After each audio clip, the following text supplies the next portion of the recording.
首先撳借書，然後掃描學生證條碼，選擇你想打開嘅櫃門，攞出你想借嘅嗰本書。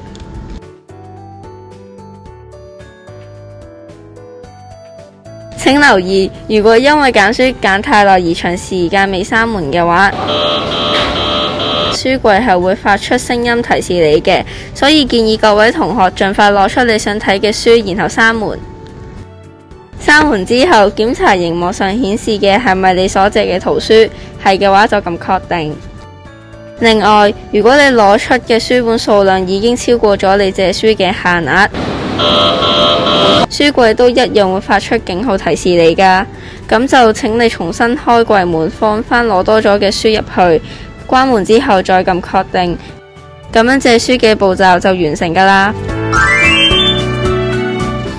然後請到隔離自行吸返日期印，記得吸晒左邊先好吸右邊啊！如果唔係，下個借書嘅同學就唔知吸邊邊好㗎啦。還書嘅話，先撳還書，然後掃描學生證條碼，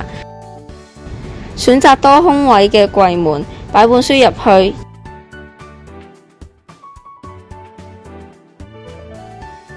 然後關門，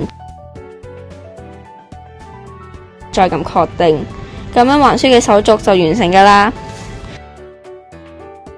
如果發現4格都滿晒嘅話，一樣可以放落還書箱還書嘅。